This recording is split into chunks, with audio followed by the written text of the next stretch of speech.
अल्हम्दुलिल्लाहि रब्बिल आलमीन वल आक़िबतु लिल मुत्तक़ीन वस्सलातु वस्सलामु अला मन कान नबिय्यन व आदमु बैनल माइ वत्तीन व अस्हाबिहि ताहिरीन इला यौमिद्दीन अम्मा बअदु फ़अऊज़ु बिल्लाहि मिनश शैतानिर रजीम बिस्मिल्लाहिर रहमानिर रहीम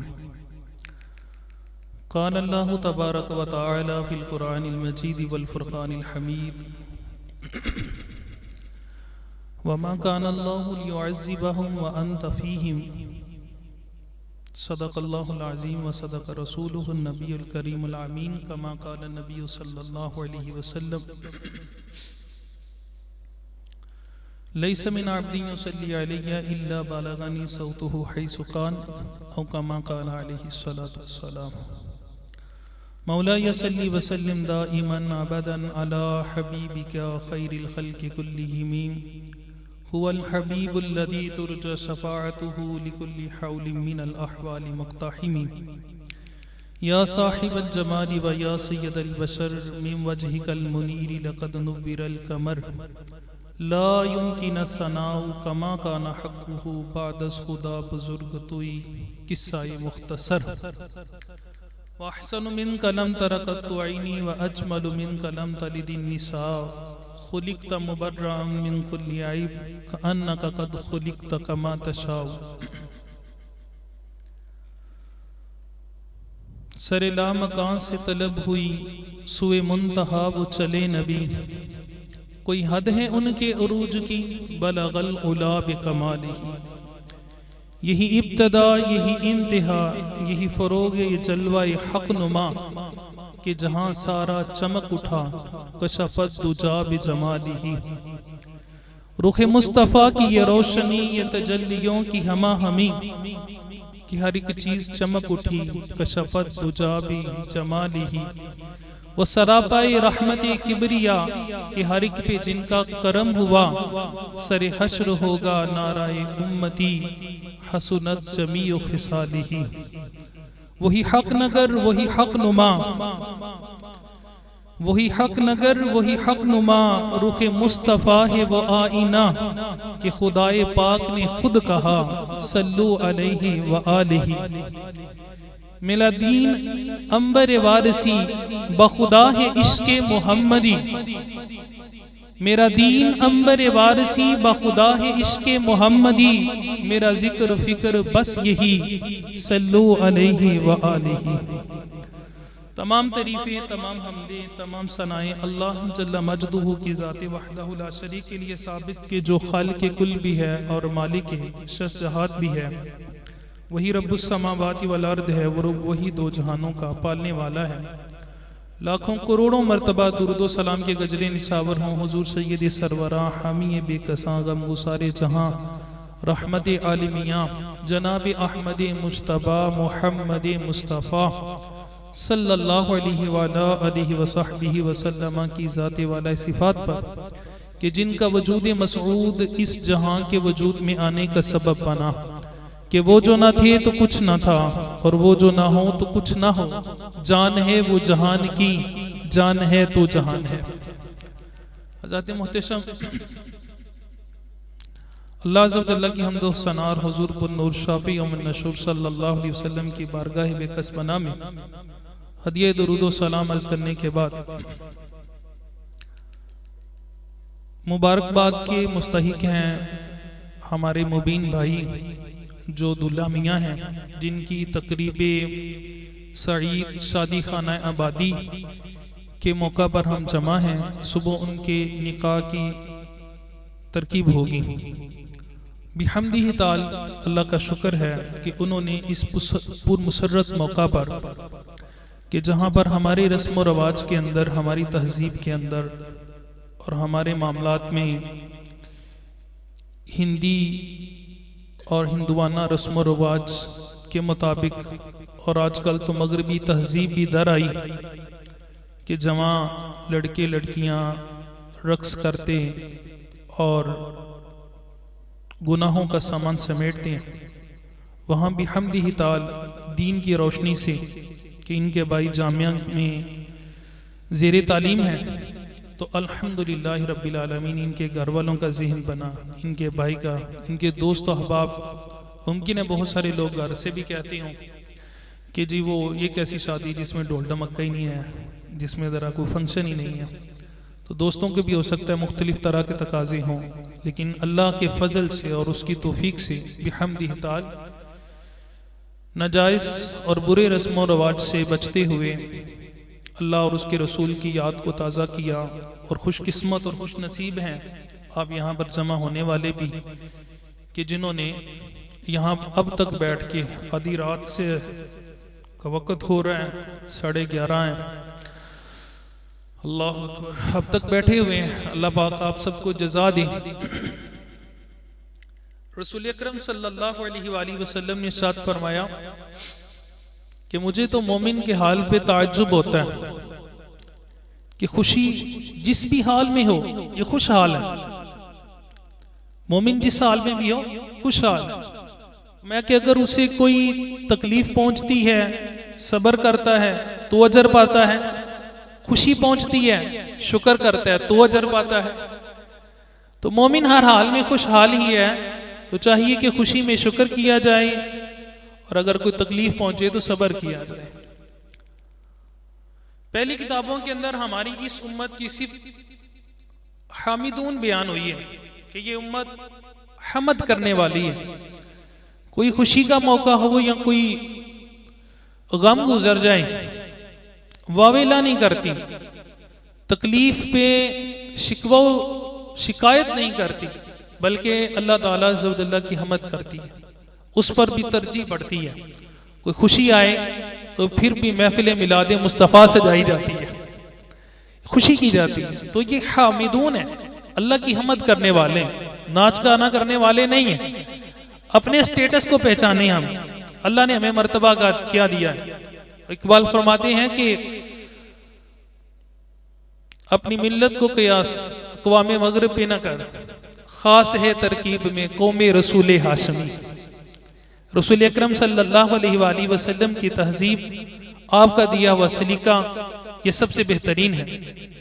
हज़रत मोहतरम ये चंद कलिमात के बाद जो हदीस रसूल सल्लल्लाहु अलैहि वसल्लम जो आयत मुक़द्दसा पढ़ी उसकी रोशनी के अंदर चंद एक दो बातें अर्ज करूंगा। अल्लाह के रसूल सल्लल्लाहु अलैहि वसल्लम इरशाद फरमाते हैं कि लैसा मिन अब्दी युसल्ली अलैया इल्ला बलगनी सौतुहु हैसु कान औ कमा क़ाल अलैहि सलातु वस्सलाम। फरमाया मेरा कोई उम्मती ऐसे नहीं जो मेरी ज़ात पे दुरूद पाक पढ़े, वो जहां कहीं भी हो मगर मैं नबी उसकी आवाज को सुनता हूं। कोई उम्मती कहीं से भी नबी रहमत सल्लल्लाहु अलैहि वसल्लम की ज़ात पे दुरूद व सलाम पढ़ता है। सैयद आलम सल्लल्लाहु अलैहि वसल्लम इरशाद फरमाते हैं कि मैं नबी उसकी आवाज को सुनता हूं, हैसु कान, वो जहां कहीं भी हो। अर्ज की गई या रसूल अल्लाह सल्लल्लाहु अलैहि वसल्लम, अभी तो बद्दुहा का चेहरा हमारे सामने है, अभी तो बल्लैल की जुल्फे हमारे सामने है, अभी तो अलम नशरा के सीने की ज़ियारत हम करते हैं, अभी तो यदुल्लाह के हाथ हमारे सामने है कि वो हाथ कि अगर उठ जाए तो चांद को दो टुकड़े कर दे, वो हाथ कि अगर इशारा करे तो डूबा हुआ सूरज पलट आए, जिस हाथ के इशारे से जमीन के ऊपर जो है ना वो दरख्त चल के आपकी बारगाह में आ जाते हैं, जिसके इशारे से पानी के ऊपर तैर के पत्थर आपकी बारगाह में हाजिर हो जाते हैं। या रसूल अल्लाह, दहिया कल्बी की सूरत में जबरील अमीन को आपकी बारगाह में हाजिर होते हुए हम देख रहे हैं। या रसूल अल्लाह, ये तो जिंदगी की बहारें हैं, जब चांद आपके इशारे से चिर सकता है, सूरज आपके इशारे से पलट सकता है, पत्थरों के ऊपर पानी चल सकता है, ये सारे काम हो सकते हैं। तो ए अल्लाह के रसूल सल्लल्लाहु अलैहि वसल्लम, आप अपनी उम्मतियों को दुरूद व सलाम सुने, कोई बड़ी बात नहीं। अम्बाद वफाती का ए अल्लाह के रसूल सल्लल्लाहु अलैहि वसल्लम क्या अपनी वफात शरीफ के बाद भी उम्मतियों का दुरूद व सलाम सुनेंगे? ये बहुत बड़ा मसला सहाबे किराम ने पूछ के हल करवा लिया। क़यामत तक जो सोचे मुतफक्किर रहनी थी और भटकनी थी, सहाबे किराम ने सवाल पूछ लिया, या रसूल अल्लाह सल्लल्लाहु अलैहि वसल्लम, जिंदगी की बहारें हैं, ये सारे मौजज़ात हैं, अब सुनते हैं या वफात शरीफ के बाद भी सुनेंगे? नबी पाक सल्लल्लाहु अलैहि वसल्लम ने इरशाद फरमाया, नाम बाद वफाती, हाँ मेरे सहाबा में जिस तरह जिंदगी में तुम्हारा दुरूदो सलाम सुनता हूं, अपनी वफात के बाद भी इसी तरह तुम्हारा दुरूदो सलाम सुनूंगा। और इरशाद फरमाया कि इन्नल्लाह हर्रम अलल अर्दी अन ताकुला जसादल अंबियाई फनबियुल्लाहि हय्युन युरज़क़ु बि। फरमाया कि अल्लाह ने जमीन पे हराम कर दिया है कि वो नबियों के जिस्मों को खाए। अल्लाह के नबी जिंदा है और रिज्क भी दिए जाते हैं। अल्लाह के नबी जिंदा है। सय्यदी आला हजरत इमाम अहले सुन्नत फरमाते हैं कि तू जिंदा है वल्लाह, तू जिंदा है वल्लाह, मेरी चश्मे आलम से छुप जाने वाले। माशाल्लाह आप लोग यहाँ अब तक जमा है, टाइम काफी हो गया है। वैसे तो इतना लंबा सिलसिला नहीं होना चाहिए, खैर जो भी घर वालों की या तरतीब थी मुंतजिमीन की, तो आप लोग बैठे हुए हैं वक्त के तकाजे के पेश नज़र मैं चंद एक बातें करूँगा। हमारे यहाँ नौजवान तबका बिलखुसूस और बिलअमूम दीगर लोग भी वो कई तरह की जहनी कशमकश में मुब्तला हो जाते हैं, और बिलखुसूस आजकल के जो सोशल मीडिया का दौर है इसके अंदर कई तरह की हमें फेसबुक पे, यूट्यूब पे और दीगर जो है ना वो सोशल अकाउंट जो होते हैं उन पे कई तरह के लोग और कई तरह की बातें सुनने को मिलती हैं। इसी तरह मजहबी मामलात के अंदर भी कई सारे ऐसे लोग मौजूद हैं कि जो हमारे ज़हनों को मुंतशिर करते हैं और बड़े सवालात दागते हैं। उनमें एक नाम मिर्ज़ा मोहम्मद अली जहलमी का भी है। वो चंद लोगों को बैठ के और सामने किताबें रख के तो बातें करता है, लोग समझते हैं कि पता नहीं यार ये क्या बंदा है, और इतने दलाइल तो हमने आज तक किसी से सुने ही नहीं है।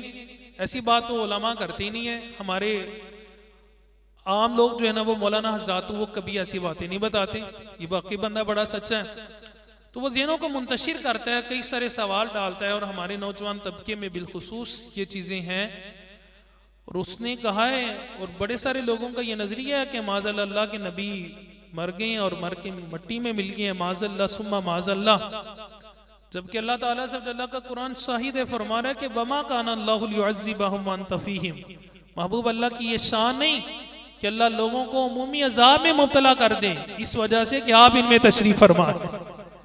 ये हुजूर के होने की वजह से सारी रौनकें हैं सल्लल्लाहु अलैहि वसल्लम। तो कहते हैं कि जी अच्छा अगर नबी जिंदा है, इतराज ये किया जाता है कि अगर नबी जिंदा है माअज़ल्लाह तो फिर दफनाया क्यों है, फिर कब्र में क्यों डाला गया, तो जिंदा को दरगोर कर दिया माअज़ल्लाह। सवाल किए जाते हैं, जिंदा दरगोर कर दिया, अगर जिंदा है तो फिर खाते पीते भी होंगे। दूसरा सवाल ये किया जाता है, जिंदा है तो खाते पीते भी होंगे, खाते पीते होंगे तो फिर बोलो बराज भी करते होंगे माअज़ल्लाह। तो वही खाना पीना है, वही बोलो बरात भी है, पेशाबो पखाना वही करते होंगे। तो इस तरह के सवालात किए जाते हैं। अगर जिंदा ही रहना था तो फिर मौत क्यों आई? 3 सवाल आपके सामने रखे हैं, तो इसके अंदर इन चीजों के जवाब ढूंढते हैं। तो देखिए कि पहले सबसे पहले इस बात को सुनिए कि हयात किसे कहते हैं, जिंदगी किसे कहते हैं। जिंदगी की कई किस्में हैं। हम जिस हयात के साथ अभी वाबस्ता हैं इसे कहते हैं हयात दुनियावी। इसके अलावा भी हयातें होती हैं। देखिए आप लोग सारे यहाँ जमा हैं, बैठे हुए हैं।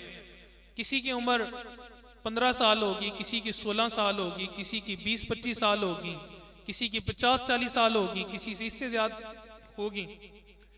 लेकिन ये हमारी जिंदगी कब से है?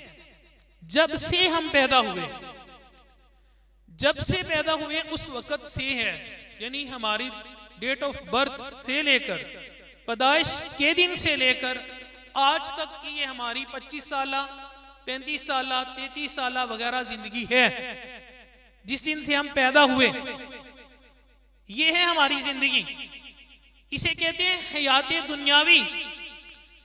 लेकिन जब बच्चा मां के पेट में होता है, मुआलिज के पास डॉक्टर के पास ले जाया जाता है, उस औरत को जिसके यहां बच्चा पैदा होने वाला है, वो मुआलिजा, वो लेडी डॉक्टर मुआयना करती है और बताती है कि बच्चा ठीक है, सलामत है, धड़कन भी ठीक है, सांसें भी चल रही हैं। अभी पैदा तो वो बाद में होना है, लेकिन यहां भी कोई जिंदगी है, पैदा होने से पहले भी कोई जिंदगी है।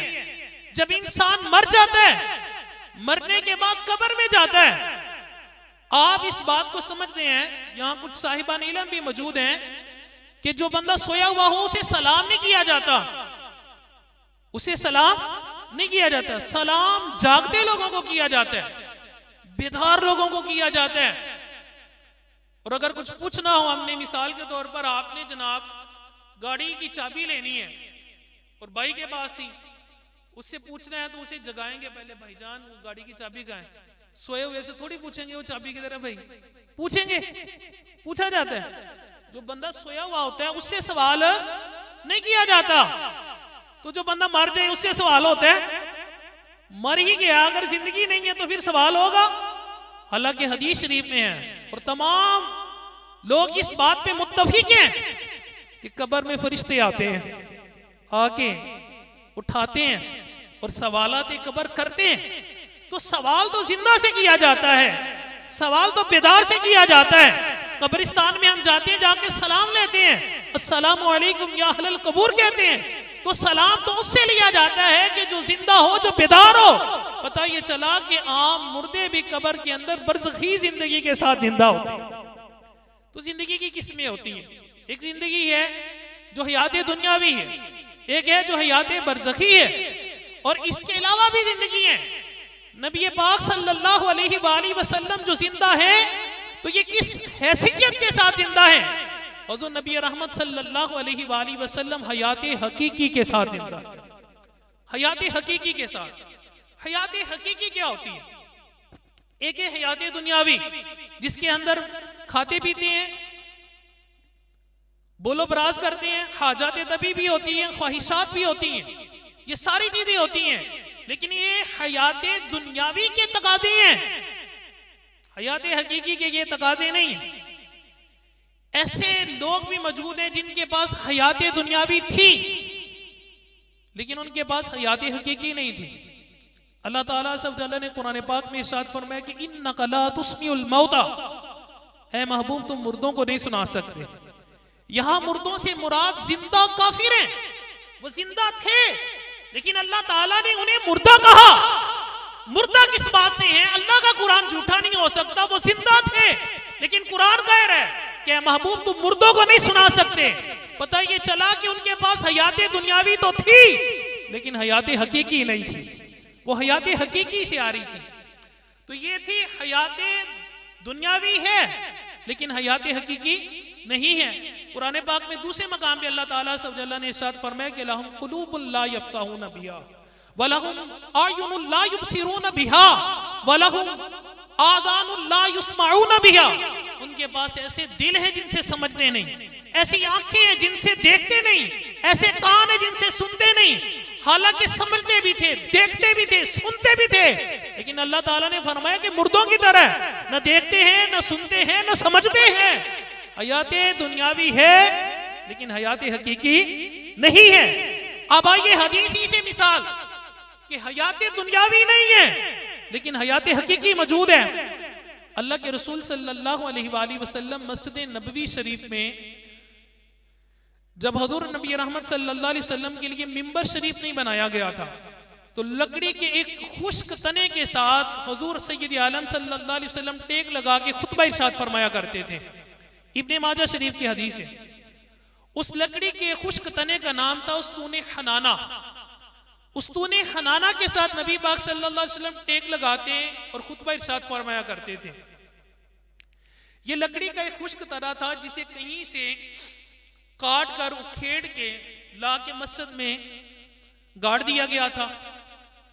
अब ये लकड़ी का खुश्क तना है, न इसकी जड़ें हैं, न इसकी शाखें हैं, न जमीन से नमकियात लेता है, न पानी लेता है, न प्रोटीन लेता है, न दीगर चीजें कुछ लेता है, न आसमान से रोशनी लेता है, न चांद से चांदनी लेता है, कुछ भी नहीं लेता। लकड़ी का खुश्क तना काटा गया है, जो कुछ भी नहीं है उसके पास, हयात दुनियावी नहीं है। जब मिंबर शरीफ नबी पाक सल्लल्लाहु अलैहि वसल्लम के लिए बना दिया गया, हुजूर सय्यद आलम नूरे मुजस्सम सल्लल्लाहु अलैहि वसल्लम मिंबर शरीफ पे जलवा फरोज हुए, खुतबा इरशाद फरमाने लगे। हुजूर की जदाई में वो उस्तूने हनाना रो पड़ा। या करीम अलैहिस्सलाम ने मुझे छोड़ दिया है, अब मिंबर पे बैठे हैं, मैं इनसे जुदा हो गया हूं। पहले ये लम्से मुस्तफा की बरकतें मुझे हासिल होती थी, अब ये मुझे नहीं मिला करेंगी। उस्तूने हनाना बच्चों की तरह बिलक बिलक के रोने लगा।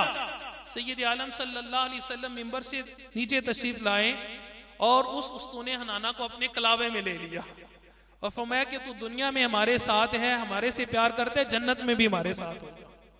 ये वाहिद सुकून है लकड़ी का जिसे बाकायदा दफनाया गया है और क़यामत के दिन इसे उठाया जाएगा और सैयद आलम सल्लल्लाहु अलैहि वसल्लम की मैयत में जन्नत में दाखिल किया जाएगा। अब ये देखिए कि लकड़ी का खुश्क तना है, न शाखें हैं, न जड़ें हैं, न कोई मुआश का सिलसिला है कि जिंदा रहे, लेकिन फिर भी रो रहा है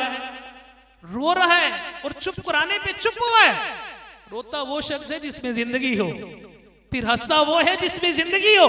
पहले फिराके रसूल में रोया, फिर वादे मुस्तफा पे मुस्कुराया।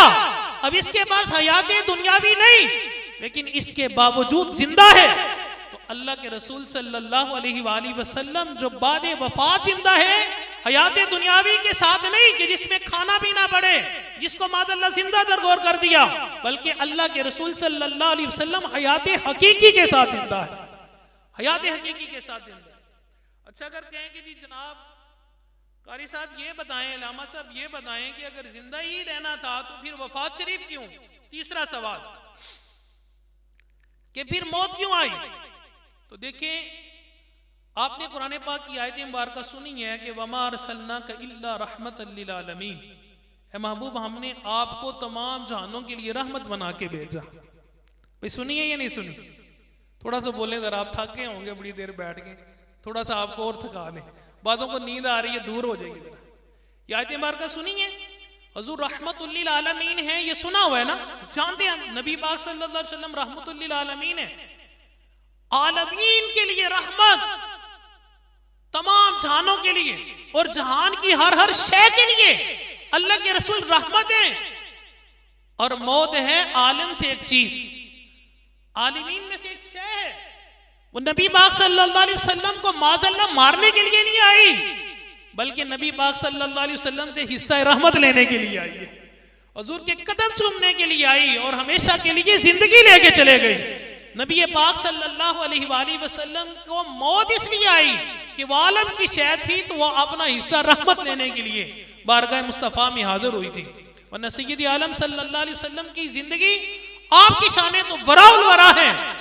नबी रहमत सल्लल्लाहु अलैहि वसल्लम गज़वा तबूक से वापस तशरीफ ला रहे थे और मदीना शरीफ करीब आया तो सैयद आलम सल्लल्लाहु अलैहि वसल्लम तेज कदमों से चलने लगे मदीना की मोहब्बत के अंदर और फरमाया कि जो हमारे साथ चलना चाहता है वो दौड़ कर आए, वो जल्दी चले।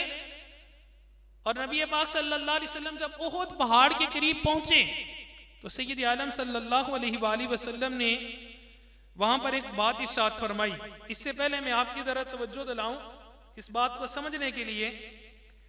देखिए, अल्लाह पाक आप सबके वालिदैन को सलामत रखे, जिंदा रखे, आमीन बोल दें। तो परेशानी है, वालिदैन से परेशानी तो नहीं कोई? मैं कहा जिंदा रखे, आप बोले ही नहीं, आमीन बोलते हैं। अल्लाह पाक आप सबके वालिदैन को जिंदा रखे। तो जिनके वफात पा गए होंगे या दादाजी वफात पा गए, तो उनके बारे में अगर उनका आपसे प्यार था तो आप क्या कहेंगे कि मेरा दादाजी मुझसे बड़ा प्यार किया करते, या वालिद साहब अगर फोत हो गए तो वालिद साहब मुझसे बड़ा प्यार किया करते थे बोलते हैं हम, प्यार किया करते थे। क्यों? कि वो फोत हो गए, वो अब जिंदा नहीं है, वो प्यार किया करते थे। सारे नहीं बोल रहे, तक नहीं करते। अच्छे बच्चे बने, अपने वालिदैन के अच्छे बच्चे बने ताकि वालिदैन प्यार करें। तो अपने वालिदैन के सारे बच्चे बैठे हुए हैं। जैसे सैयद आलम सल्लल्लाहु अलैहि वसल्लम के पास एक शख्स आया ना, तो उसने आगे अर्ज की, या रसूल अल्लाह, मैंने सफर पे जाना है तो मुझे ऊंट चाहिए, मैं ऊंट का बच्चा दूंगा। अर्ज करने लगा, या रसूल अल्लाह, मैं ऊंट के बच्चे का क्या करूंगा, मैंने तो सफर पे जाना है, इतनी दूर का सफर है, तो मुझे तो जो है ना वो ऊंट चाहिए, बच्चा तो नहीं चाहिए, मैं तो ऊंट लूंगा। सैयद आलम सल्लल्लाहु अलैहि वसल्लम ने फरमाया कि अरे भाई, हर जो ऊंट है वो ऊंट का बच्चा ही तो है, वो बच्चा ही तो है, तो आपको बच्चा कहा, परेशान हो गए हैं। परेशान नहीं हो, आपकी खुशतबी के लिए कह रहे हैं। तो हमारे बाप दादा जो फोत हो गए वो हमसे प्यार किया करते थे। अब चूंकि वो फोत हो चुके हैं तो हम क्या कहेंगे, वो प्यार किया करते थे। मतलब ये कि प्यार करने के लिए, मोहब्बत करने के लिए जिंदगी जरूरी है। अगर कोई प्यार कर रहा है, करता है, तो कहेंगे कि वो प्यार करता है हमसे, अब भी कर रहा है, करता है, जिंदा है। तो जो करता था फौत हो गया, अब कहेंगे वो प्यार किया करता था, मुझसे बड़ा प्यार करते थे, लेकिन अब चूंकि फौत हो गए। तो प्यार करने के लिए जिंदगी जरूरी है। अल्लाह के रसूल सल्लल्लाहु अलैहि वसल्लम ग़ज़वत तबूक से वापस तशरीफ लाए, ओहद पहाड़ के पास पहुंचे, फरमाया कि हादा जबलुन युहिब्बुना व नुहिब्बुहु, ये ओहद पहाड़ है, ये हमसे प्यार करता है, हम इससे प्यार करते हैं।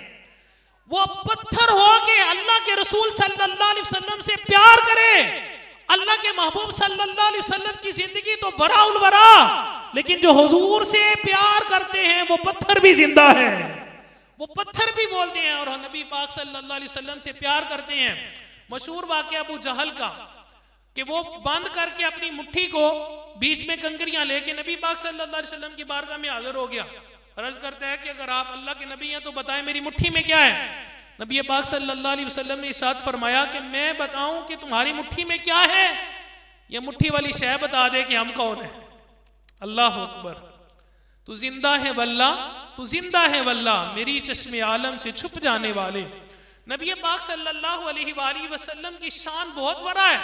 फरमाया कि हम बताएं तेरी मुट्ठी में क्या है, ये मुट्ठी वाली चीज बता दे कि हम कौन है। मुट्ठी से कंकरियां बोल उठी नबी पाक सल्लल्लाहु अलैहि वसल्लम के इशारा करने से। अब देखिए पत्थर है, जिंदगी नहीं है, शऊर नहीं है, आगही नहीं है, समात नहीं है, इल्म नहीं है, बसारत नहीं है, बसीरत नहीं है, लेकिन इशारा मुस्तफा से एक लम्हे के अंदर ये तमाम तर चीजें उन पत्थर की कंकरियों को भी आ गई और वो ज़बान हक से बोलने लगी और कहने लगी कि अशहदु अल्ला इलाहा इल्लल्लाह व अशहदु अन्ना मुहम्मदन अब्दुहु व रसूलुहु, आप अल्लाह के अब्द और उसके रसूल हैं सल्लल्लाहु अलैहि वसल्लम। तो जिसकी तरफ नबी पाक सल्लल्लाहु अलैहि वसल्लम इशारा कर दें वो तो पत्थर भी जिंदा हो जाते हैं। तो नबी पाक सल्लल्लाहु अलैहि वसल्लम की जिंदगी तो बराउल बरा। अल्लाह ताला से जल्ला हमें हुजूर नबी पाक सल्लल्लाहु अलैहि वसल्लम की मुबारक जिंदगी को समझने और हुजूर अलैहिस्सलाम के फैज़ान को समझने की तौफीक अता फरमाए। हज़रत मुहतशम शादी का मौका है और नबी रहमत सल्लल्लाहु अलैहि वसल्लम ने इरशाद फरमाया कि अन निकाहु मिन सुन्नती फमन रगिबा अन सुन्नती फलैसा मिन्नी, निकाह मेरी सुन्नत में से है और जिसने मेरी सुन्नत से इराज किया वो हम में से नहीं है। और नबी पाक सल्लल्लाहु अलैहि वसल्लम ने निकाह की बड़ी अहमियत बयान फरमाई है और सहाबाए किराम रिदवानुल्लाहि ताला अलैहिम अजमाइन निकाह शुदा थे, शादीशुदा थे, मतलब जो इस उम्र को पहुंचे हैं तो उनमें से सबकी शादी थी। बल्कि एक साहिब हैं उन्होंने इस बात को बयान किया है कि सहाबा में से जिनकी शादियां हुई हैं, बात वो कि जो इस शादी से पहले कई विसाल फरमा के शहादत पा गए, लेकिन जिनकी शादियां हुई हैं उनमें से कोई भी ऐसा नहीं था कि जिसकी एक शादी हुई हो, कि सब सहाबा की शादियां जो है ना वो एक से जायद थी। जिनकी भी शादी हुई है एक से जायद शादियां थी उनकी। तो यानी कि शादी एक बड़ा प्यारा जो है ना वो अल्लाह ताला सल्लल्लाहु अलैहि का अतिया है। और कुरान पाक में अल्लाह ताला सल्लल्लाहु अलैहि ने औरतों की निस्बत इरशाद फरमाया कि औरतें मर्दों की तस्कीन के लिए, ये तमानियत का सबब है, ये इत्मीनान का सबब है। और अल्लाह ताला सल्लल्लाहु अलैहि ने निकाह की निस्बत इरशाद फरमाया कि मसना व सुलासा व रुबाआ फ़इन खिफ्तुम अल्ला तादिलु फ़वाहिदतन, फरमाया कि फंकिहु मा ताबा लकुम मिनन निसाई मसना व सुलासा व रुबा, अपनी पसंद की बीवियों से निकाह करो, दो दो, तीन तीन, चार चार, यानी दो शादियां करो, तीन करो या चार करो। हाँ, आगे इरशाद फरमाया कि अगर तुम्हें खौफ हो कि तुम उनके दरमियान अदल न रख सकोगे तो फिर तुम एक ही के साथ शादी करो। तो शादी बड़ी महबूब अमल है और अल्लाह के रसूल सल्लल्लाहु अलैहि वसल्लम ने इरशाद फरमाया, नौजवानों को मुखातब किया अल्लाह के रसूल सल्लल्लाहु अलैहि वसल्लम ने और फरमाया कि ए गुरोह शबाब निकाह करो, कि निकाह जो है वो नजर को झुकाने वाला है और दिल को पाकीज़ा करने वाला है। निकाह नजर की पाकीज़गी का, नजर की हिफाजत का सबब है और नफ्स की इफ़्फ़त का सबब है, इसका बाइस है। अब ये देखना चाहिए कि निकाह करने के बाद भी अगर इंसान की निगाह में हया ना आए और उसके नफ्स के अंदर पाकीज़गी ना आए तो फिर समझे कि निकाह ने उसे फायदा नहीं दिया। या निकाह से उस बंदे ने फायदा नहीं उठाया और वो निकाह के मकसद से फौत हो गया। रसूलुल्लाह सल्लल्लाहु अलैहि वसल्लम ने जवानों को निकाह इसलिए दिया है कि ये नजर की हिफाजत करता है। अल्लाह ताला से जल्ला ने इंसान की तबीयत के अंदर, देखिए जो इस्लाम है ये दीन फितरत है, दीन फितरत है, फितरत के जो तकादे हैं उनको पूरा करता है। हमारे इस्लाम ने हमें हर चीज का हक दिया है। कोई इंसान, ये पहले मजाहिब के अंदर थी रूहानियत वगैरह, कि अगर कोई इंसान को थप्पड़ मारे तो ये ना तुम दूसरा रुखसार भी उसके सामने कर दो, इधर मारा तो इधर भी मार दो। दीन इस्लाम की ये तालीमात नहीं है। तबीयत का तकाजा है कि यार जिसने मुझे नाजायज ज्यादती की है तो मेरा तबीयत का तकाजा है कि मैं इसे बदला लूं। तो अल्लाह ताला से जल्ला ने फरमाया कि अगर कोई तुम पे तादी करता है, कोई तुम पे जुल्म करता है, तो जितनी उसने तादी की है तुम भी उसे उतना इंतकाम ले सकते हो, बदला ले सकते हो। हाँ, माफ करने की फजीलत बयान की है कि माफ करो। इसी तरह अल्लाह ताला ने इंसान की तबीयत के अंदर अपने हम जिन्स को की तरफ मिलान रखा हुआ है। हजरत आदम अलैहिस्सलाम जब पैदा हुए जन्नत के अंदर थे, और जन्नत के अंदर खुरो गिलमान है, हर तरह की आसाइश है, आसानियां हैं, ऐसी नेमतें हैं जिनकी निस्बत इरशाद फरमाया कि वो न किसी आंख ने देखी, न किसी कान ने सुनी, न किसी दिल में ही उसका ख्याल आया। यानी कि हम आला से आला जिस चीज को भी तसव्वुर करें, जितनी भी आला चीज को तसव्वुर कर सकते हैं, उससे भी आला और बाला जन्नत की नेमतें हैं। उतना आला हम सोच भी नहीं सकते जितनी जन्नत की आला नेमतें हैं। ऐसी नेमतों में थी हजरत आदम अलैहिस्सलाम, लेकिन इसके बावजूद चाहा अर्ज की कि मालिक को मेरा हम जिन्स पैदा कर दे कि जिसके साथ मैं मुवानसत कर सकूं, जिसके साथ मुझे खुशी हो, जिसके साथ मैं मिल सकूं, बातें कर सकूं। तो अल्लाह ताला से जल्ला ने अपनी हिकमत बालिगा से हजरत आदम अलैहिस्सलाम की बाईं पस्ती से हजरत हव्वा रज़ियल्लाहु ताला अन्हा को पैदा किया, जो पैदा ही होते ही हजरत आदम अलैहिस्सलाम की उम्र की थी। वो पैदा होते ही जवान थी, और जन्नत में हर जन्नती की उम्र जो है ना वो 30 साल होगी। यानी 30 साल जो उम्र है ये भरपूर जवानी की उम्र है, और ये हर जन्नती को वहां पर जो है ना मैसर होगी। अब जब हजरत आदम अलैहिस्सलाम की दुआ पर, आपकी चाहत पे हजरत हव्वा को पैदा किया गया ना, तो एक तो ख्वाहिश थी हम किसी आला जगह पे जाएं ना, किसी अच्छी प्लेस पे जाएं, तो हमें जो अपना महबूब होता है, घर वाले, प्यारे भाई, इसी तरह जो है ना वो बहनें या वालिदैन याद आते हैं कि यार इतनी अच्छे की ये प्लेस है, इतनी अच्छे की जगह है, मज़े की है, तो काश वो मेरे साथ होता। आजकल जदीद दौर है, हम फ़ौरन सेल्फी बना के भेजते हैं, देखो जी मैं यहाँ हूँ, खुश होते हैं, और अपने महबूबों को, अपने प्यारों को दिखाते भी हैं कि वो इस पर देखें, वो भी खुश हों। तो इंसान चाहता है अपने हम जिन्स को, अल्लाह ने इंसान के मादे के अंदर रखा हुआ है। इंसान जो लफ्ज़ इंसान है, इसका एक मादा उन्स यानी प्यार, तो ये इंसान के मादे के अंदर है प्यार करना, मोहब्बत करना, लेकिन ये दुरुस्त तरीके से होनी चाहिए। जब हजरत हव्वा पैदा हुई ना, हजरत आदम अलैहिस्सलाम उनकी तरफ लपके थे, बड़े थे, अल्लाह ताला ने मना किया आदम कि पहले निकाह किया जाएगा, ऐसे नहीं। तो हजरत आदम अलैहिस्सलाम ने अर्ज की कि मालिक निकाह कर दिया जाए। फिर ये कि अल्लाह ताला से फरमाया पहले इसका महर अदा करो। तो अर्ज की यार अल्लाह इसका महर क्या है, रब इसका महर क्या है? तो फरमाया कि तुम और तुम्हारी बीवी दोनों मेरे आखिर ज़मान नबी हजरत मोहम्मद अरबी सल्लल्लाहु अलैहि वसल्लम की ज़ात पे 10-10 बार दुरूद पाक पढ़ो। तो हजरत आदम अलैहिस्सलाम अर्ज करने लगे कि मालिक कोई मुझसे भी अफजल है, मुझसे भी कोई मुकर्रम है कि जिसकी ज़ात पे मैं आदम सफ़ीउल्लाह, कि जिसको तूने अपने दस्ते कुदरत से बनाया, जिसे अबुल बशर बनाया, जिसे पहला जन्नती मर्द बनाया, जिसे पहला इंसान बनाया, वो किसी की ज़ात पे दुरूद पढ़े। तो अल्लाह ताला ने फरमाया, हाकिम लिल मुस्तदरक की रवायत है, हदीस कुदसी है, अल्लाह ताला सल्लल्लाहु ने इरशाद फरमाया कि लौला मुहम्मदुन मा खलक़तुका व मा खलक़तुल जन्ना व मा खलक़तुन नार। ए आदम, अगर उसे मोहम्मद अरबी को पैदा न करना होता, ना तुझे बनाता, ना ही जन्नत और दोज़ख को पैदा करता। जान है वो जहान की, जान है तो जहान है, ये सारी बहारें तो उन्हीं के कदम कदम से हैं। तो फिर उन्होंने ये दुरूद पाक पढ़ा, 10-10 मरतबा दुरूद पाक पढ़ा, तो यूं उनका जो है ना अक़्द निकाह हुआ। अब महर की जो रकम होती है ना, ये भी शरई मसला है, निकाह का मौका शादी का, आप लोग जमा है, इस निस्बत से ये बात भी समझ लें, सुन लें कि जो महर की रकम होती है, हमारे यहाँ अमूमन ये किया जाता है कि वो जब लड़की के पास रकम जाती है ना, तो हमारे बड़े बूढ़े जो होते हैं वो कहते हैं कि बेटा ये रखने नहीं है, हाथ लगा के बस वापस कर दो, या आप कह दो कि मैंने महर जो है ना वो अपने मियाँ को बख्शा। ऐसा नहीं कहना चाहिए, उस औरत की मर्जी है, चाहे तो वो बख्शे, चाहे तो वो रखे या वापस करे, उसकी मर्जी है। लेकिन उलमा ने यह मसला बयान किया है कि जो महर की रकम होती है ये बाबरकत है, रहमत वाली है, बड़ी मुबारक है, इसे औरत अपने पास रखे, इसे ख़त्म ना होने दे, इसकी बरकत से औरत हमेशा मालदार रहेगी, तमंगर रहेगी, हमेशा उसके पास कभी माल की कमी नहीं आएगी, क्योंकि ये मुबारक रकम है, रहमत वाली है। ये रहमत वाली, ये बरकतों वाली क्यों है? इसलिए कि अज़ल में जो सबसे पहला निकाह हुआ था उसमें जो महर था वो थी ही रहमतें और बरकतें, वो दुरूद पाक था, और दुरूद पाक रहमतें और बरकतें हैं। तो इस वजह से वो तमाम की तमाम जो है ना, वो जो महर की रकम होती है वो रहमतें और बरकतें होती हैं, इसलिए औरत को अपने पास रखना चाहिए। अच्छा, अल्लाह ताला ने ये निकाह का जो है ना वो उनके लिए सिलसिला किया था, तो अल्लाह के रसूल सल्लल्लाहु अलैहि वसल्लम ने फरमाया कि ए गुरोही शबाब, नौजवानों के गुरोह, निकाह करो, निकाह नजर की हिफाजत करने वाला और नफ्स की इफ़्फ़त का सबब है। और फरमाया कि अगर तुम निकाह की इस्तिताअत नहीं रखते, ये शरई मसला है कि एतदाल की हालत में, यानी जब बंदे को गलबा शहवत भी ना हो कि गुनाह में पड़ जाऊंगा और वो नानो नफका पे भी कादिर हो, तो एतदाल की हालत के अंदर निकाह करना सुन्नत मौकिदा है।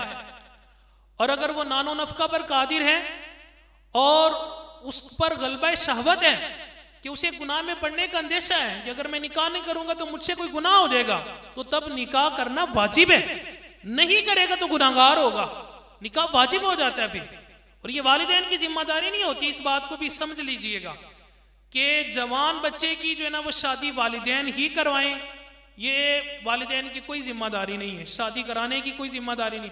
हाँ, हमारे यहाँ इस्तेहसानन शादियां वालिदैन हमारी कराते हैं, अखराजात वो करते हैं, ये सारे मामलात वो करते हैं, वरना ये सिर्फ मर्द की जिम्मेदारी है। और जिम्मेदारी क्या है कि वो महर देने पे कादिर हो, और महर कम से कम कितना हो सकता है, तकरीबन आजकल के हिसाब से 4,500 से 5,000 रुपया महर है, इससे कम नहीं होना चाहिए। यानी अल्लाह के रसूल सल्लल्लाहु अलैहि वसल्लम ने साथ फरमाया कि ला महर अली अकल्ली अशरा दराहिमा, कि महर जो है ना वो 10 दिरहम से कम नहीं है। तो 10 दिरहम चांदी की कीमत जो फी जमाना है वो तकरीबन 4,500 से 5,000 रुपया है। तो इतना महर कम से कम देने पे कादिर है, और नानो नफका देने पे कादिर है। नानो नफका के अंदर क्या है कि जिस औरत से शादी करना चाह रहा है, जैसी बूदोबाश उसकी अपने घर में थी, जैसा खाना पीना वहां था वैसा खाना पीना दे, जैसा पहनावा वहां था वैसा पहनावा दे। और कितना दे? 6 माह के अंदर एक जोड़ा, सर्दियों के लिए एक जोड़ा और गर्मियों के लिए एक जोड़ा, ये है बस। इतना नफका देना मर्द के ऊपर वाजिब है। हम लोगों ने शादियां रवाज, रस्मों रवाज बना के मेहंदी कर दी है। दिन डलते हैं, जब वो तय होते हैं दिन, वो जिसे कहते हैं मुअय्यन करते हैं, उस वक्त जो मेहमान आते हैं और लड़की वालों के यहाँ जो लोग जाते हैं, तो उन सब के जी जोड़े बनाए जाते हैं, सब के सूट हैं। और फिर वो जो सामान लेने जाते हैं उधर से जहेज, ये भी एक मतलब बड़ा मसला है, लेने जाते हैं उनके सूट, फिर वहां से आए हैं कोई जी इनके सूट, तो उनके सूट। वो भाई जिसको बया के ला रहे हैं उसका बस एक एक सूट लाजमी है, एक सूट गर्मियों का एक सर्दियों का, जिसको लाना है तो बकिया सारे क्या लगते हैं जी सूट लेने वाले। तो हम लोगों ने शादियों को महंगा कर दिया। इसी वजह से हमारा जो माशरा है ये गुनाह की तरफ जा रहा है। नौजवान ने शादी कहाँ होगी? 20-25 साल से पहले तो सवाल ही पैदा नहीं होता। अभी तो आप ही रहती है, अभी तो बड़े 3 भाई रहते हैं, वो मेरी बारी कहाँ जाके आएगी? तो वो क्या करता है, वो चैट करता है, वो कोई रास्ते ढूंढता है, वो इधर उधर की यारियां दोस्तियां लगाता है। अभी ये कल की बात है, शहर कामों की के अंदर वाकया मोहल्ला हबीबपुरा में एक 15-16 साल के लड़के ने, या 17-18 साल उम्र होगी, बयान किया जाता है कि उसने एक 3 साल बच्चे के साथ ज्यादती की और फिर उसको जला दिया, मार दिया, उसे कत्ल कर दिया। तो जब हम निकाह को मुश्किल करेंगे तो लोग इसी बेहयाइयों की तरफ जाएंगे, इसी खराबियों की तरफ जाएंगे।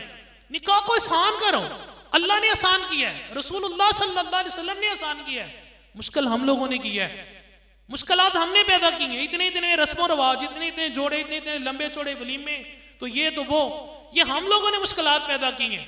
और अगर इस वजह से हमारे बच्चों ने कोई ज्यादती कर ली, हमने निकाह ना किया और ज्यादती कर ली, तो हदीस के मुताबिक वालिदैन को गुनाह होगा।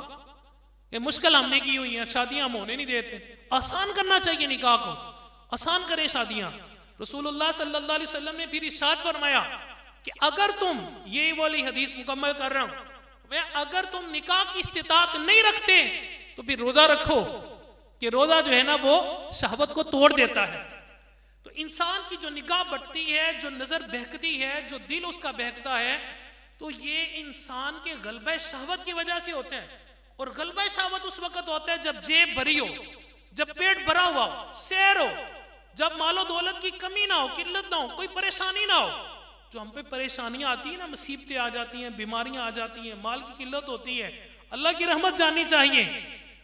बुजुर्गों ने फरमाया कि अगर फरौन भूखा होता तो कभी खुदाई का दावा ना करता। ये गंदम का दाना होता है ना, जब जोर में आता है ना तो फटता है, ये चीरा आ जाता है इसके अंदर। इसी तरह जब बंदे के पास मालो दौलत की कसरत होती है, जिंदगी आसान होती है, आसाइश वाली होती है, कोई रोक टोक नहीं होती, वालिदैन पूछते नहीं है कि कितनी रात गए, कहां से आ रहे हो, क्या मसला है, देर क्यों की है, कोई पूछने वाला नहीं है, कोई किसी को बताना नहीं है, कोई पूछगछ नहीं है। तो फिर इंसान के अंदर ये फटन पैदा हो जाती है बुराई की, इंसान फटता है, फिर उसके अंदर से खबासत निकलती है, वो फिर बुरे कामों में उतर आता है। तो अल्लाह के रसूल सल्लल्लाहु अलैहि वसल्लम ने फरमाया कि अगर तुम निकाह की इस्तिताअत नहीं रखते तो फिर रोजा रखो, रोजा शहवत को तोड़ देता है। और नबी पाक सल्लल्लाहु अलैहि वसल्लम ने इरशाद फरमाया, इंतिखाब औरतें कैसी होनी चाहिए, भाई की शादी है तो इस निस्बत से कि कैसा इंतिखाब होना चाहिए। रसूल पाक सल्लल्लाहु अलैहि वसल्लम ने इरशाद फरमाया कि उमूमन निकाह इन चीजों के पेश नजर किए जाते हैं कि किसी औरत की मालदारी की वजह से, या उसके हसब नसब की वजह से, या उसके जमाल की वजह से, खूबसूरती की वजह से। तो रसूलुल्लाह सल्लल्लाहु अलैहि वसल्लम ने इरशाद फरमाया कि तुम दीन वाली को तरजीह दो। एक रिवायत के अंदर है 4 चीजें बयान की, फरमाया कि दीनदारी की वजह से, बकिया 3 चीजें ये बयान की। मैं जिस बंदे ने किसी औरत से उसकी मालदारी की वजह से शादी की, अल्लाह ताला जल्ल अन करीब उसे फक्र व फाका में मुब्तला कर देगा। यानी तरजीह उसकी ये थी कि ये मालदार है, इसलिए उसको मुअय्यन किया कि ये चूंकि आला घराने से, ये मालदार है, इस वजह से अगर शादी की तो बंदा शोहर को फक्र व फाका में मुब्तला कर देगा। और अगर किसी ने हस्ब नसब की वजह से, यार एमपीए की भतीजी है, एमएनए की बेटी है, मिनिस्टर के साथ ताल्लुकात है, इनके बड़ा आला घराना है, तो फरमाया कि अल्लाह ताला उस बंदे को जिसने हस्ब नसब की वजह से अलीशान घराना देखकर शादी की, इस वजह से तरजीह दी, मैं अल्लाह ताला जल्ल उस बंदे को जलील और रुसवा कर देगा। अगर वो अलीशान होंगे तो वो दामाद साहब की तो इज्जत ही नहीं जानेंगे, क्योंकि उनके राब्ते तो और बड़े लोगों के साथ हैं। अगर ये माड़े घर का हुआ तो कहेंगे कि ये क्या बंदा है जी, वो इसे तो कुछ चारा भी नहीं डालेंगे, घास भी नहीं डालेंगे, जैसे हमारे मुहावरातन बोला जाता है, तो वो इसकी अहमियत ही नहीं जानेंगे। और फरमाया कि अगर किसी बंदे ने किसी औरत के जमाल की वजह से शादी की, अल्लाह ताला सब्हल्लाह बीमारी के सबब से औरत का हुस्न खत्म कर देगा और इस बंदे की उसके अंदर से उल्फत और मोहब्बत और सुकून को खत्म कर देगा। मैं तुम दीन वाली को तरजीह दो। जिस बंदे ने दीन वाली की कि दीनदार है, नमाजी है, पकीज़ा है, इफ़्फ़त वाली है, बापर्दा है, बाहिया है, दीन की तालिब है, दीन की पढ़ी हुई है, इन चीजों की वजह से किसी ने तरजीह दी, अल्लाह ताला उस बंदे को बकिया इन सारी चीजों में बरकत अता फरमाएगा। वो उसे हुस्न भी मिल जाएगा, उसे हस्बो नसब की बरकतें भी मिल जाएगी, उसे मालदारी भी मैसर होगी। और ये बयान किया गया है, उसूल बयान किया गया है कि औरत जमाल में मर्द से ज्यादा हो और मालदारी से कम हो, और मर्द जो है ये जमाल के अंदर औरत से कम हो और मालदारी में ज्यादा हो, ताकि औरत वहां जाके हो मालदार होगी तो नखरे नहीं संभाले जाएंगे। शरी मसला भी ये है कि जैसा अपने घर में बूदो बाश है, जैसा वहां खाती पीती है, जैसे वहां पहनावे पहन दी है, वैसे ही मर्द भी लेकर देगा। ये शरी मसला है, वैसे लेके देगा। अगर वैसे नहीं मिलेंगे, अगर वो आला घराने में शादी करा ली, वहां जनाब 25-25 हजार वाले सूट पहनती थी, तो बंदे की तनख्वाह बेचारे की 25 हजार है, घर भी चलाना है, बिजली के अखराजात भी करने हैं, महीने का अखराजात भी लाने हैं, बिजली का बिल भी देना है, सारी चीजें हैं। तो लेकिन उस जो है ना वो बेचारी का तो लहंगा ही 25 हजार का आता है, उसका तो पहनावा ही 25 हजार का है, उसके जूते हजारों में आते हैं, तो बंदा क्या करेगा फिर। तो इसलिए फरमाया कि मालदारी के अंदर मर्द ज्यादा हो, लिहाजा रिश्ते करने वक्त इन चीजों को देखा करें कि जब बेटी ब्याहनी है तो ये वालिदैन को चाहिए कि दीनदार को देखे और दीन के साथ साथ जो है ना इन चीजों का लिहाज करे कि दीनदारी उसके पास हो, दीन का लिहाज करने वाला हो, तो अल्लाह ताला बरकत अता फरमाएगा। बच्चों ने शादी करनी हो तो अमीर घरानों को में ना देखे कि अमीर घर की लड़की लेकर आए, मोटरसाइकिल मिलेगी, गाड़ी मिलेगी, कार मिलेगी। ये भी हमारे यहाँ रस्म और रिवाज चल पड़े हैं कि ये मिलेगा जहेज में, ये मिलेगा। तो फरमाया कि उसे तो अपनी गाड़ी का, अपनी दी हुई मोटरसाइकिल का रोब होगा, वो सारे घर वालों को दबा के रखेगी। तो बेटी लानी है या मलका लानी है, हुकूमत करवानी है घर के ऊपर। तो इसलिए इन चीज़ों का लिहाज करना चाहिए, ये चीज़ें ज़रूरी हैं कि ये चीज़ें बयान की जाएं। और इसके बाद जो है ना वलीमा किया जाता है। रसूल पाक सल्लल्लाहु अलैहि वसल्लम ने इरशाद फरमाया कि वलीमा बहुत प्यारी सुन्नत है, और फरमाया कि सबसे बेहतरीन जो खाना है वो वलीमे का खाना है। और नबी पाक सल्लल्लाहु अलैहि वसल्लम ने इरशाद फरमाया कि जिसे दावत दी जाए वो दावत को कबूल करे, जो दावत को कबूल नहीं करता इसकी अहादीस में मजम्मत आई है। तो लिहाजा वलीमा जो है ना वो शबे ज़ुफ़ाफ के बाद होना चाहिए, यानी जिस रात में मर्द और औरत बाहम मिलते हैं तो उसकी सुबह में होना ये ज़्यादा अफजल है, या उसके दूसरे दिन या तीसरे दिन हो। नबी पाक सल्लल्लाहु अलैहि वसल्लम ने इरशाद फरमाया कि वलीमा 3 दिन तक है, 3 दिन के बाद जो है ना वो वलीमा नहीं है बल्कि वो वैसे दावत है। तो जो वलीमे की सुन्नत है वो वलीमा 3 दिन के साथ ही हो गया। वलीमा हर निकाह में हुआ है, और ये नबी पाक सल्लल्लाहु अलैहि वसल्लम ने भी किया है, और इसके लिए भी कोई लंबे चौड़ी डिशों की ज़रूरत नहीं है, जो मैसर हो वो बना सकते हैं। और बाज़ लोग वलीमे में बगैर दावत के भी चले जाते हैं, इसकी बड़ी मजम्मत है। रसूल पाक सल्लल्लाहु अलैहि वसल्लम ने इरशाद फरमाया कि जो बगैर दावत के गया, जिसे बुलाया नहीं गया और वो वैसे ही चला गया, जैसे हमारे यहाँ ये रिवाज होते हैं, वो बुलाया एक बंदे को जाता है, वो बंदा अपने वो 10-15 साथ वालों को भी ले जाता है, वो घर के बच्चे तो कहीं भी नहीं ना गए, वो उन्होंने तो साथ जाना ही जाना है, वो चाचू के बेटे, ताए के बेटे, वो जनाब उनको भी आओ जी उधर वलीमा खा के आते हैं। तो जिसको बुलाया नहीं गया उसको नहीं जाना चाहिए। तो ऐसे कई मेहमान आए होते हैं, घर में मेहमान आ गया कोई, वो मेहमान को भी बंदा ले जाता है, तो चलो कोई बात नहीं, उधर खाना खा होते, वो चंगा चोखा बने हुआ। तो फरमाया जिसे दावत नहीं है उसे नहीं जाना चाहिए। जो बगैर बुलाए गया वो चोर बन के गया और डाकू बन के निकला। वो बाद लोग होते हैं वैसे चले जाते हैं। खुश तभी के लिए आपको एक बात बता देता हूं, तो ऐसे लोगों को ना कहते हैं तुफैली, यानी जो किसी के तुफैल चले जाते हैं। वो एक तुफैली था, यानी बगैर दावत की ना वो दावत वलीमा में चला जाया करता था। तो किसी ने उसे कहा कि यार तुम्हें दावत तो देते नहीं है, तो तुम बगैर दावत के क्यों दावत वलीमा में जाते हो? उसने कहा नहीं मुझे दावत देते हैं। कहने लगा कि कहाँ देते हैं तुम्हें दावत? कहते नहीं मुझे देते हैं दावत, मैं जब किसी वलीमे के यहाँ जाता हूँ ना तो मैं औरतों वाली तरफ का कष्ट करता हूँ। मतलब एक तरफ मर्दों वाला हाल होता है, एक तरफ औरतों वाला हाल होता है, मर्दों का इंतजाम लहदा तो औरतों का लहदा। वो कहते हैं मैं औरतों वाली तरफ जाता हूँ तो वहाँ खड़े हुए मुंतजिमीन जो होते हैं ना, वो बंदे जो खड़े हुए होते हैं वहाँ पर, वो मुझे कहते हैं भाई इधर जाओ, इधर बंदियां का इंतजाम इधर है। वो कहते हैं मुझे दावत देंदे ने, मैं दाद जाना वहाँ। इसी तरह एक और तो फैली था, तो वो उससे कहा गया कि तुम्हें दावत तो देते नहीं है तो तुम चले जाते हो। कहने लगा नहीं मुझे दावत देते हैं। कहते वो कैसे? कहते तुम नहीं जानते कि जब किसी ने शादी का इंतजाम करना हो, दावत का इंतजाम करना हो, तो वो जब खाना वगैरह बनवाना लगता है तो बावर्ची वगैरह उनसे पूछते हैं कि कितने लोग हैं। तो वो कहता है कि बंदे तो 100 हैं, लेकिन ना आप 130 लोगों का इंतजाम करें। तो कहते हैं वो जो 130 लोगों का इंतजाम कराते हैं ना, ऊपर वाले जो 30 बंदे होते हैं, मैं उनमें शामिल हूँ जिनके लिए उन्होंने 30 बंदों का उत्ते रखा वसा। तो बाद लोग ऐसे चले जाते हैं। खैर ये खुशतबी के लिए सुना दिए, लेकिन ऐसा ये जायज़ नहीं है। उर्फ के मुताबिक ही सिलसिला कार करना चाहिए। जहाँ उर्फ है कि बच्चे चले जाते हैं साथ में, मतलब एक बंदे को बुलाया तो बच्चे चले जाते हैं, जहाँ का उर्फ है तो ठीक है, और जहाँ का ये उर्फ नहीं है तो वहाँ ऐसा निज़ाम नहीं होना चाहिए। जितने को बुलाया जाए उतने बंदे ही जाएं और वही खाना खाएं। अल्लाह ताला से वजल्ला हमें शादी की जो प्यारी सुन्नत है इसको इसके तकादों के मुताबिक जो है ना वो करने और इसकी बरकतें समेटने की तौफीक अता फरमाए। अल्लाह करीम से वजल्ला हमारे मुबीन भाई की शादी खाना आबादी करे और उनकी शादी को मुबारक करें। अल्लाह ताला से वजल्ला इसमें उनके लिए ढेरों ढेर बरकतें अता फरमाए। अल्लाह करीम से वजल्ला उनको आफियत के साथ नेक बेटे बेटियां अता फरमाए। अल्लाह करीम से वजल्ला उनको हज की उम्रा की सादतें अता फरमाए। अहले खाना के लिए आने वाली बेटी सुकून और इत्मीनान का बाहमी प्यार और मोहब्बत की बढ़ोतरी का सबब बने। आमीन बिजाहि नबी अमीन सल्लल्लाहु अलैहि वसल्लम।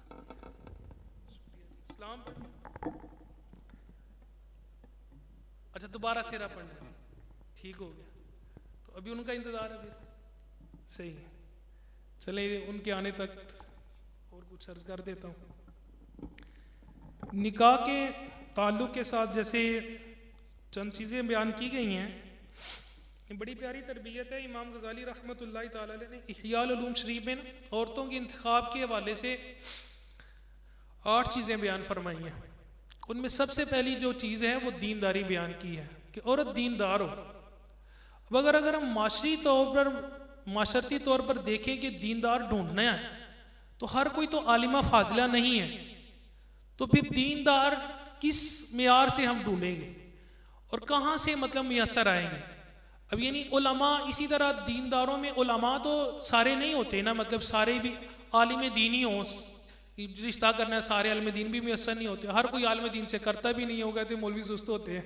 ठीक है, मौलवियों को खाने को मिलता नहीं है, ये कहते हैं लोग मौलवियों को खाने को कुछ मिलता नहीं है, लेकिन है ना बातें भी मौलवियों पे करेंगे कि यार मौलवी बड़ा खाते हैं, खाने बैठ के कहते हैं मौलवी बड़ा खाते हैं। तो दूल्हा मियाँ आ गए हैं जी, अल्लाह ताला से जल्ला बरकतें दे जी। अभी सेरा पड़ा जाएगा, तो हमें चाहिए कि हम जो है ना वो इन बातों पे अमल करें। अल्लाह पाक अज़्ज़ व जल्ला हमारी आज़िक़ कबूल फरमाए। जज़ाकल्लाह।